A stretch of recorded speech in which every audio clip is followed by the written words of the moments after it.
नमस्कार। RJ रोहिका Sharma channel में आप सभी का स्वागत है। आज की हमारी कहानी का नाम है आखिरी तोहफा, जिसके लेखक हैं मुंशी प्रेमचंद्र जी। कहानी को शुरू करने से पहले मैं आप सभी से निवेदन करना चाहूंगी कि कृपया करके हमारे चैनल को सब्सक्राइब करें, वीडियोस को लाइक करें, शेयर करें, हमें कमेंट करके बताएं कि आपको कौन सी कहानियां सबसे ज्यादा अच्छी लगती हैं और कौन सी कहानियां आप सुनना चाहते हैं। तो चलिए कहानी शुरू करते हैं। सारे शहर में सिर्फ एक ऐसी दुकान थी जहां विलायती रेशमी साड़ी मिल सकती थी और सभी दुकानदारों ने विलायती कपड़े पर कांग्रेस की मुहर लगवाई थी। मगर अमरनाथ की प्रेमिका की फरमाइश थी कि उसको पूरा करना जरूरी था। वे कई दिन तक शहर की दुकानों का चक्कर लगाते रहे, दुगना दाम देने पर तैयार थे, लेकिन कहीं सफल मनोरथ न हुए और उसके तकाजे बराबर बढ़ते जाते। होली आ रही थी। आखिर वह होली के दिन कौन सी साड़ी पहनेगी? उसके सामने अपनी मजबूरी को जाहिर करना अमरनाथ के लिए पुरुषोचित अभिमान के लिए कठिन था। उसके इशारे से वह आसमान से तारे तोड़ लाना चाहता था। बस यही उसकी जिद थी। आखिर जब कहीं मकसद पूरा ना हुआ तो उन्होंने उसी खास दुकान पर जाने का इरादा कर लिया। उन्हें यह मालूम था कि दुकान पर धरना दिया जा रहा है। सुबह से शाम तक स्वयंसेवक तैयार रहते हैं और तमाशाइयों का हरदस खासी भीड़ रहती है। इसलिए उस दुकान में जाने के लिए एक विशेष प्रकार के नैतिक साहस की जरूरत थी और यह साहस अमरनाथ में जरूरत से कम था। पढ़े लिखे आदमी थे वो, ऐसा नहीं था कि बिल्कुल ही बेवकूफ थे। राष्ट्रीय भावनाओं से अपरिचित भी नहीं थे। यथाशक्ति स्वदेशी चीजें ही इस्तेमाल करते थे। स्वदेशी मतलब जो कि अपने देश में बनी हो, मगर इस इस्तेमाल में बहुत कट्टर ना थे। स्वदेशी मिल जाए तो बेहतर, वरना विदेशी ही सही, उस उसूल को मानने वाले थे। और खासकर जब उसकी फरमाइश थी तब तो कोई बचाव की सूरत ही ना थी। अपनी जरूरतों को तो वो शायद कुछ दिनों के लिए टाल भी देते, मगर उसकी फरमाइश तो मौत की तरह अटल है। उससे मुक्ति कहाँ? तय कर लिया कि आज साड़ी जरूर लाएंगे। कोई क्यों रोके? किसी को रोकने का क्या अधिकार है? माना स्वदेशी का इस्तेमाल अच्छी बात है, लेकिन किसी को जबरदस्ती करने का क्या हक है? अच्छी आजादी की लड़ाई है जिसमें व्यक्ति की आजादी का इतना बेदर्दी से खून हो। यो दिल को मजबूत करके वे शाम को दुकान पर पहुंचे। देखा तो 5 वॉलंटियर पिकेटिंग कर रहे हैं और दुकान के सामने सड़क पर हजारों तमाशाई खड़े हैं। अब सोचने लगे, भाई दुकान में कैसे जाएं? कई बार कलेजा मजबूत किया और चले, मगर बरामदे तक जाते जाते हिम्मत ने जवाब दे दिया। संयोग से एक जान पहचान के पंडित जी मिल गए। उनसे पूछा, हाँ अरे क्यों भाई, ये धरना कब तक रहेगा? शाम तो हो गई है। पंडित जी ने कहा, अरे इन सरफरों को सुबह और सुबह शाम से क्या मतलब? जब तक दुकान बंद ना हो जाएगी यहाँ से ना टलेंगे। कहिए, कुछ खरीदने का इरादा है? आप तो रेशमी कपड़ा नहीं खरीदते। अमरनाथ ने विवशता की मुद्रा बनाकर कहा, मैं तो नहीं खरीदता, मगर औरतों की फरमाइश को कैसे टालूं? इससे ज्यादा आसान तो कोई बात नहीं। औरतों को भी चकमा नहीं दे सकते। 100 हीले 1000 बहाने हैं। अरे आप ही कोई हीला सोचिए। अरे सोचना क्या है, यहाँ दिन रात यही किया करते हैं। 150 हीले हमेशा जेबों में पड़े रहते हैं। औरत ने कहा, हार बतवा दो। कहा, आज ही लो। 2-4 रोज के बाद कहा, सुनार माल लेकर चंपत हो गया। अरे यह तो रोज का धंधा है भाई। औरतों का काम फरमाइश करना है और मर्दों का काम उसे खूबसूरती से टालना है। अरे आप तो इस कला के पंडित महसूस होते हैं। अरे क्या करे भाई, आबरू भी तो बचानी है। सूखा जवाब दे तो शर्मिंदगी अलग हो, बिगड़े हुए अलग से, समझे हमारी परवाह ही नहीं करते। अब आबरू का मामला है। आप एक काम करिए, यह तो आपने कहा ही होगा कि आजकल पिकेटिंग चल रही है, हैं? ये भी नहीं कहा? अरे इतना भी मत जोरू का गुलाम बनिए भाई साहब। अरे नहीं, यह तो बहाना कर चुका भाई, मगर वह सुनती ही कहाँ है कहती है क्या विलायती कपड़े दुनिया से उड़ गए हैं, मुझसे चले हो उड़ने। ओहो, तो मालूम होता है कोई धुन की पक्की औरत है।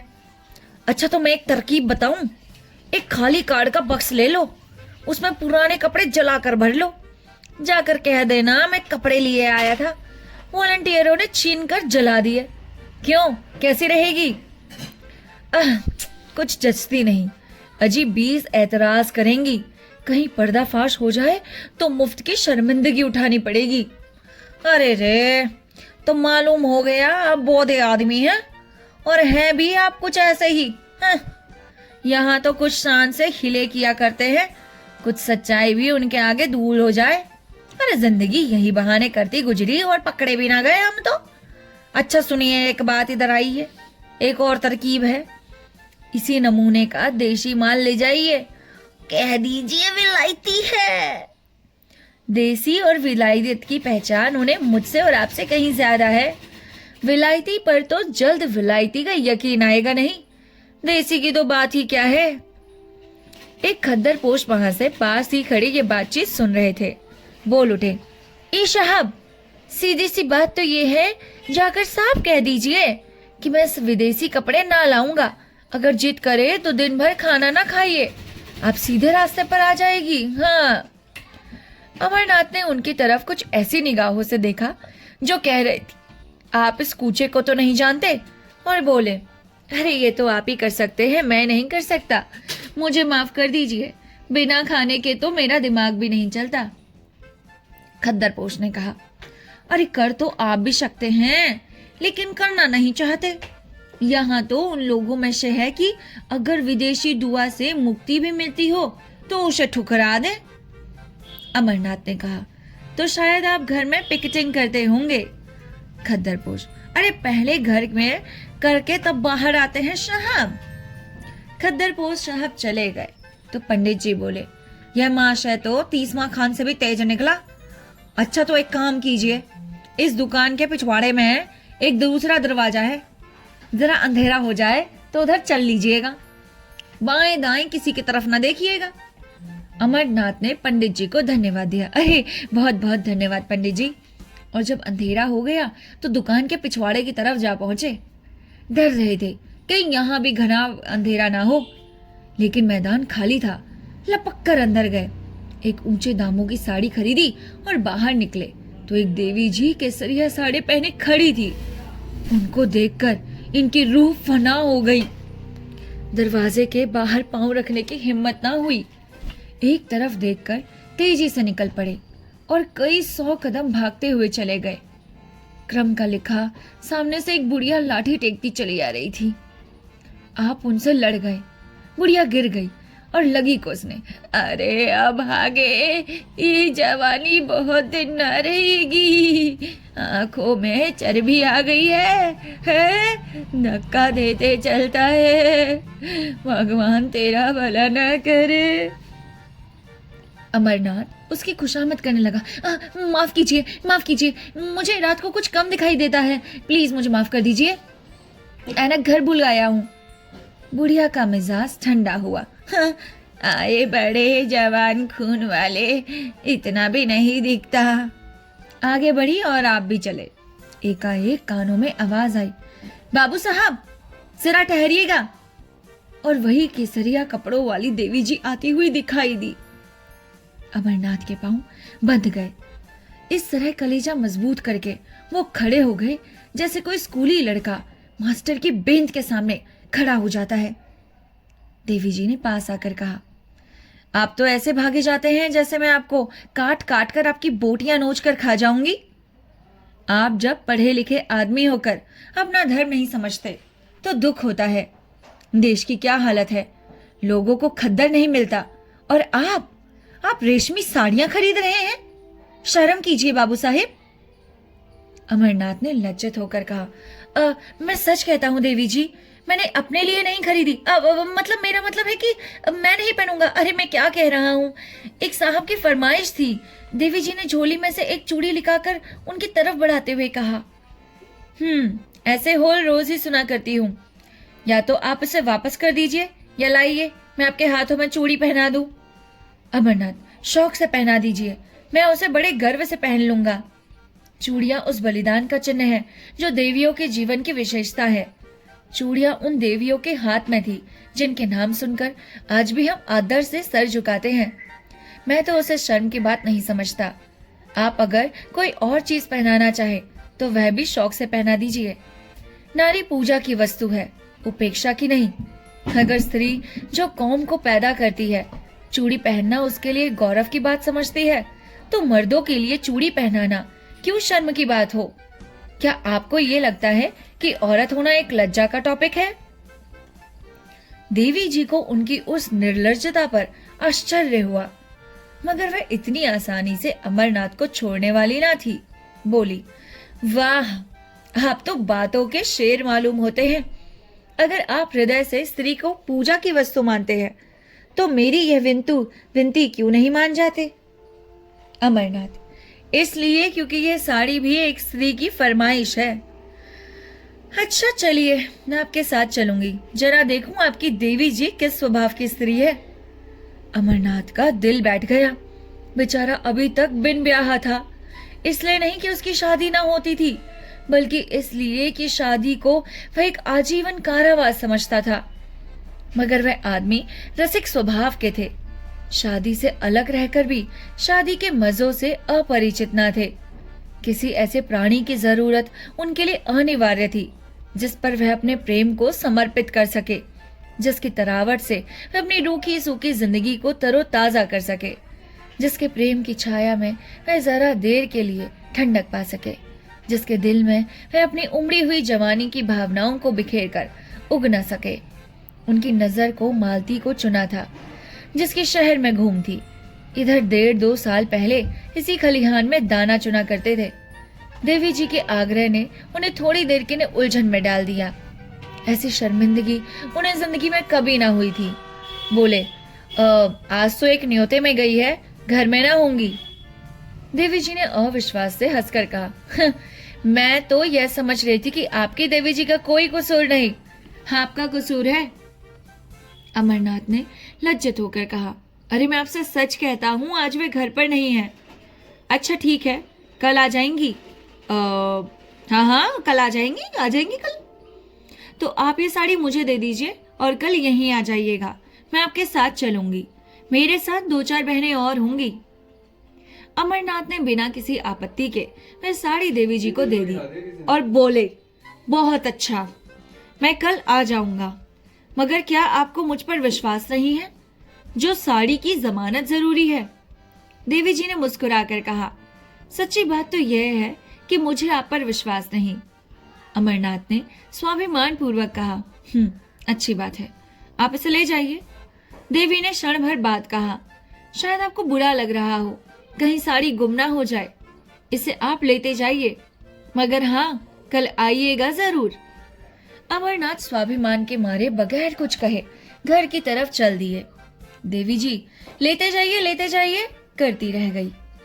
अमरनाथ घर न जाकर एक खद्दर की दुकान पर गए और 2 सूटों का खद्दर खरीदा। फिर अपने दर्जी के पास ले जाकर बोले, खलीफा, इसे रातों रात तैयार कर दो, मुंह मांगी सिलाई दूंगा। बाबू साहब, आजकल तो होली की भीड़ है, होली से पहले तैयार ना हो सकेगा। अरे मैं मुंह मांगी सिलाई दूंगा, मगर कल दोपहर तक मिल जाएगा, ठीक है? मुझे कल एक जगह जाना है, अगर दोपहर तक ना मिले तो मेरे किसी काम का ना होगा, समझो ना खलीफा। दर्जी ने आधी सिलाई पेशगी ले ली और कल तैयार कर देने का वादा किया। अमरनाथ यहाँ से आश्वस्त होकर मालती की तरफ चले। कदम आगे बढ़ते थे, लेकिन दिल पीछे रह जाता था। काश वह उनकी इतनी विनती स्वीकार कर ले कि कल 2 घंटे के लिए उनके वीरान घर को रोशन करे, लेकिन यकीनन वह उन्हें खाली हाथ देकर मुंह फेर लेगी, सीधे मुंह बात तक नहीं करेगी। आने का जिक्र ही क्या, एक ही बैमू रौवत है, तो कल आकर देवी जी ने अपनी सारी शर्वनाक कहानी बाहर बयान कर दूं। उस भोले चेहरे की निस्वार्थ उमंग उनके दिल में एक हलचल पैदा कर रही थी। उन आंखों में कितनी गंभीरता थी, कितनी सच्चाई, सहानुभूति, कितनी पवित्रता। उनके सीधे सीधे शब्दों में कर्म की ऐसी प्रेरणा थी कि अमरकांत का अपने इंद्रिय परायण जीवन पर शर्म आ रही थी। अब तक कांच के टुकड़े उन्हें मालूम हुआ कि हीरा किसे कहते हैं। उसके सामने वह टुकड़ा तुच्छ मालूम हो रहा था। मालती की वह जादू भरी चितवन, उसकी मीठी अदाएं, उसकी शोखियां और नखरे सब जैसे मुलम्मा उड़ जाने के बाद अपनी असली सूरत में नजर आ रहे थे। अमरनाथ के दिल में नफरत पैदा कर रहे थे।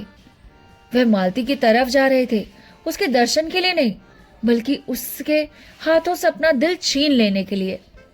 प्रेम का भिखारी आज अपने भीतर एक विचित्र अनिच्छा का अनुभव कर रहा था।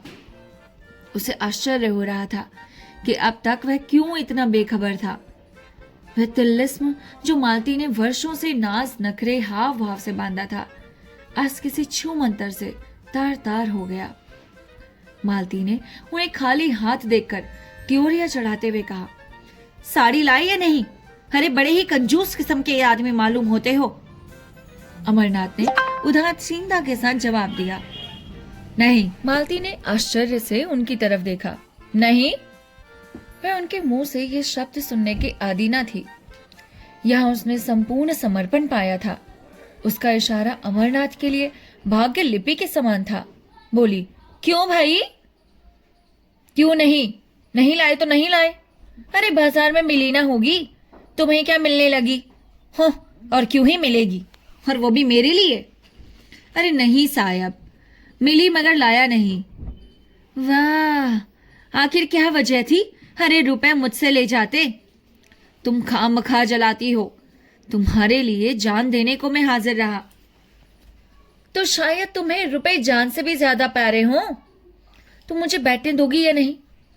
अमर, मेरी सूरत से नफरत करती हो तो चला जाऊं। तुम्हें आज क्या हो गया है? तुम तो इतने तेज मिजाज के ना थे। तुम बातें ही ऐसी कर रही हो। तो आखिर मेरी चीज क्यों नहीं लेके आए? अमरनाथ ने उसकी तरफ बड़े वीर भाव के साथ देखा और कहा, दुकान पर गया, जिल्लत उठाई, साड़ी लेकर चला तो एक औरत ने छीन ली। मैंने कहा, मेरी बीवी की फरमाइश है, तो बोली मैं उन्हीं को दूंगी, कल तुम्हारे घर आऊंगी। मालती ने शरारत भरी नजरों से देखते हुए कहा, तो ये कहिए आप दिल हथेली पर लिए फिर रहे थे, एक औरत को देखा और उसके कदमों पर चढ़ा दिया। अरे वह उन औरतों में नहीं जो दिलों की घात में रहती हो। ओह, तो कोई देवी होगी। हाँ, मैं उसे देवी ही समझता हूं। तो आप उस देवी की पूजा कीजिएगा। मुझ जैसे आवारा नौजवान के लिए उस मंदिर के दरवाजे बंद हैं। बहुत सुंदर होगी। न सुंदर है, न रूप वाली, न ऐसी अदाएं, कुछ न मधुर भाषणी, न तनवंगी, बिल्कुल एक मासूम लड़की है। लेकिन जब मेरे हाथ से उसने साड़ी छीन ली तो मैं क्या कर सकता हूँ? मेरी गैरत ने तो गवारा ना किया कि उसके हाथ से साड़ी छीन लूं। अब तुम्हें इंसाफ करो, मैं दिल में क्या कहती। तो तुम्हें इसकी ज्यादा परवाह है कि वह अपने दिल में क्या कहेगी। मैं क्या कहूंगी इसकी जरा भी परवाह ना थी। मेरे हाथ से कोई मर्द मेरी चीज छीन ले तो देखूं, चाहे वह दूसरा कामदेव ही क्यों ना हो। अब इसे चाहे मेरी कायरता समझो, चाहे हिम्मत की कमी, चाहे शराफत, मैं उसके हाथ से ना छीन सकता। मालती, तो कल वह साड़ी लेकर आएगी? क्यों? जरूर आएगी। तो जाकर हाथ मुंह धोआओ। तुम इतने नादान हो ये मालूम ना था मुझे। साड़ी देकर चले आए, अब कल वह आपको देने आएगी। बड़े आए, कुछ भंग तो नहीं खा रखे हो? खैर, इसका इम्तिहान तो कल ही हो जाएगा, अभी से क्यों बदगुमानी करती हो? तुम शाम को जरा देर के लिए मेरे घर तक चली चलना। मालती, जिससे आप कहें यह मेरी बीवी है। मुझे क्या खबर थी कि मैं मेरे घर आने के लिए तैयार हो जाएगी? कोई बहाना कर देता। तो आपकी साड़ी आपको मुबारक हो, मैं नहीं चाहती आपके घर। अरे, मैं तो रोज तुम्हारे घर आता हूं, तुम एक दिन के लिए भी नहीं चल सकती? अगर मौका आ जाए तो तुम अपने को मेरा शौहर कहलाना पसंद करोगे? दिल पर हाथ रहकर करना। अमरनाथ दिल में कट गए। बात बनाते हुए बोले, मालती, तुम मेरे साथ अन्याय कर रही हो। बुरा ना मानना, मेरे व तुम्हारे बीच प्यार और मोहब्बत दिखलाने के बावजूद एक दूरी का पर्दा पड़ा था। हम दोनों एक दूसरे की हालत को समझते थे और इस पर्दे का हटाने की कोशिश ना करते थे। यह पर्दा हमारे संबंधों की अनिवार्य शर्त था। हमारे बीच एक व्यापारिक समझौता सा हो गया है। हम दोनों उसकी गहराई में जाते हुए डरते थे। नहीं, बिल्कुल मैं डरता था और तुम जानबूझकर ना जाना चाहती थी। अगर मुझे विश्वास हो जाता कि तुम्हें जीवन सहचरी बनाकर मैं वह सब कुछ पा जाऊंगा जिसका मैं अपने को अधिकारी समझता हूं, तो मैं अब तक कभी का तुमसे इसकी याचना कर चुका होता। लेकिन तुमने कभी मेरे दिल में यह विश्वास पैदा करने की परवाह ना की। मेरे बारे में तुम्हें यह शक है, मैं नहीं कह सकता। तुम्हें यह शक करने का मैंने कोई मौका नहीं दिया। और मैं कह सकता हूं कि मैं उससे कहीं बेहतर शौहर बन सकता हूं जितनी तुम बीवी बन सकती हो। मेरे लिए सिर्फ एतवार की जरूरत है और तुम्हारे लिए ज्यादा वजनी और ज्यादा भौतिक चीजों की। मेरी स्थायी आमदनी 500 रुपए से ज्यादा नहीं। तुमको इतने में संतोष ना होगा। मेरे लिए सिर्फ इस इम्तिनान की जरूरत है कि तुम मेरी और सिर्फ मेरी हो। बोलो, मंजूर है? मालती को अमरनाथ पर रहम आ गया। उसकी बातों में सच्चाई भरी हुई थी। उससे वह इनकार न कर सकी। उसे यह भी यकीन हो गया कि अमरनाथ की वफा के पैर डगमगाएंगे नहीं। उसे अपने ऊपर इतना भरोसा था कि वह उसे रस्सी से मजबूत जकड़ सकती है, लेकिन खुद जकड़े जाने पर वह अपने को तैयार न कर सकी। उसकी जिंदगी मोहब्बत की बाजीगरी में, प्रेम के प्रदर्शन में गुजरी थी। वह कभी उस शाख में चहकती फिरती थी, बेकैद, आजाद, बेबंद। क्या वह चिड़िया पिंजरे में बंद रह सकती है जिसकी जबान तरह तरह के मजों की आदी हो गई है? क्या वह सूखी रोटी से तृप्त हो सकती है? इस अनुभूति ने उसे पिघला दिया। बोली, आज तुम बड़ा ज्ञान बखार रहे हो। अरे मैंने तो कल यथार्थ कहा है। अच्छा तो मैं कल चलूंगी, मगर 1 घंटे से ज्यादा वहां ना रहूंगी। अमरनाथ का दिल शुक्रिया से भर उठा। बोला, मैं तुम्हारा कृतज्ञ हूं मालती। अब मेरी आबरू बच जाएगी, नहीं तो मेरे लिए घर से निकलना मुश्किल हो जाता। अब देखना यह है कि तुम अपना पाठ कितनी खूबसूरती से अदा करती हो। मालती, उसकी तरफ से तुम इम्तिनान रखो। ब्याह नहीं किया मगर बारातें देखी हैं। मगर मैं डरती हूं कहीं तुम मुझसे दगा ना कर रहे हो। मर्दों का क्या एतबार? अमरनाथ ने निश्चल भाव से कहा, नहीं मालती, तुम्हारा संदेह निराधार है। अगर ये जंजीर पैरों में डालने की इच्छा होती तो कभी का डाल चुका होता। फिर मुझसे वासना के बंदों का वहां गुजारा ही कहा। कहानी का दूसरा पार्ट हम आपके साथ कल शेयर करेंगे। मिलते हैं आपसे नेक्स्ट पार्ट के साथ। तब तक के लिए नमस्कार, अपना ख्याल रखिएगा।